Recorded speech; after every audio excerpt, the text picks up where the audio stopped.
Assalamualaikum. Perkenalkan, saya Apoteker Ayu Holiliani dari SMK Negeri 2 Pagar Alam.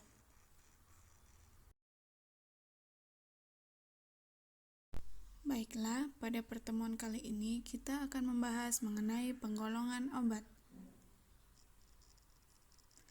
Secara umum, penggolongan obat dibagi menjadi 5, yaitu obat bebas terbatas, obat keras, obat narkotika, dan obat psikotropika.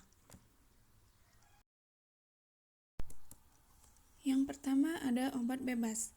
Obat bebas adalah obat yang dijual bebas di pasaran dan dapat dibeli secara bebas tanpa resep dokter. Obat bebas diberi simbol lingkaran hijau dengan garis tepi berwarna hitam. Adapun contoh dari obat bebas adalah parastamol, tablet vitamin, dan salep 24.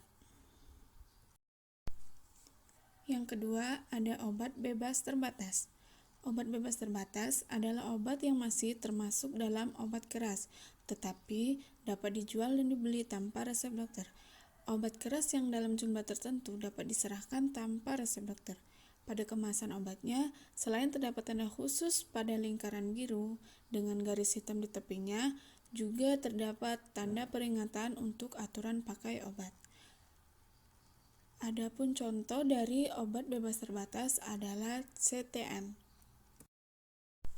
Adapun contoh dari aturan pakai obat, yang pertama itu ada P nomor 1, awas obat keras, bacalah aturan pemakaiannya. Contohnya Antimo. Untuk P nomor 2, awas obat keras hanya untuk obat kumur, jangan ditelan. Contohnya Listerin.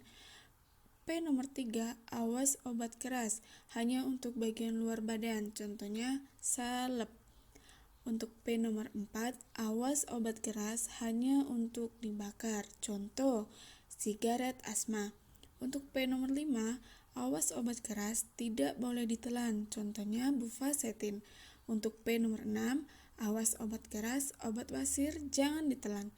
Contohnya suppositoria. Selanjutnya ada obat keras. Obat keras merupakan obat yang hanya dapat diperoleh dengan resep dokter, karena jika sembarangan dikonsumsi, efek obat keras dapat menyebabkan toksik pada tubuh. Obat keras disimbolkan dengan lingkaran merah dengan garis tepi berwarna hitam dan huruf K di tengah yang menyentuh garis. Contoh dari obat keras adalah antibiotik. Kemudian ada obat narkotika.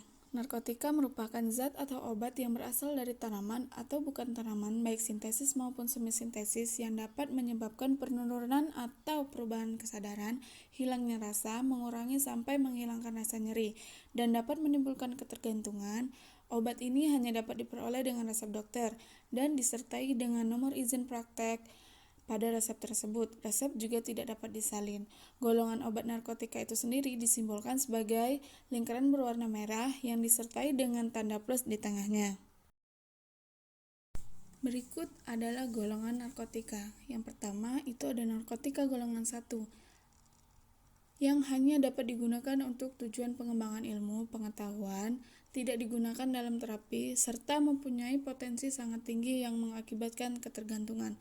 Adapun contoh dari narkotika golongan 1 adalah heroin, kokain, daun kokain, opium, ganja.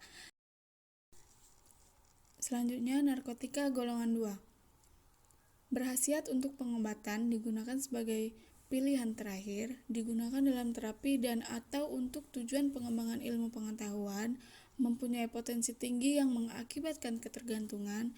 Adapun contoh dari narkotika golongan 2 yaitu morfin, petidin, fentanil, dan metadon. Kemudian narkotika golongan 3.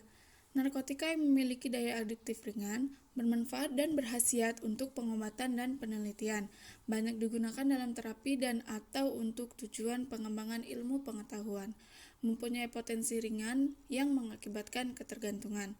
Contoh dari narkotika golongan 3 adalah kodein, buprenorfin, dan etilmorfina. Yang terakhir ada obat psikotropika.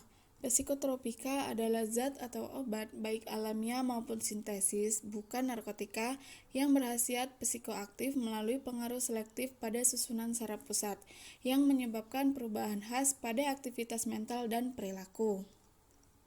Contoh dari obat psikotropika sendiri adalah alprazolam, diazepam. Psikotropika itu sendiri memiliki 4 golongan. Yang pertama, golongan 1 psikotropika, yang hanya dapat digunakan untuk tujuan ilmu pengetahuan, tidak digunakan dalam terapi, mempunyai potensi amat kuat, mengakibatkan sindrom ketergantungan. Contohnya, meskalina dan katitona.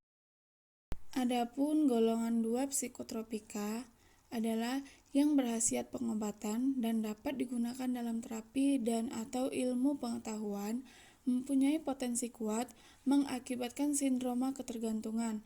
Contoh dari golongan 2 psikotropika adalah sekobarbital dan fenmetrazin.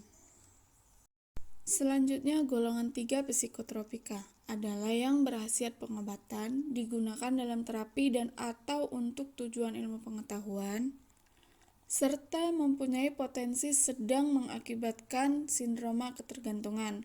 Contohnya, amobarbital dan flunitrazepam.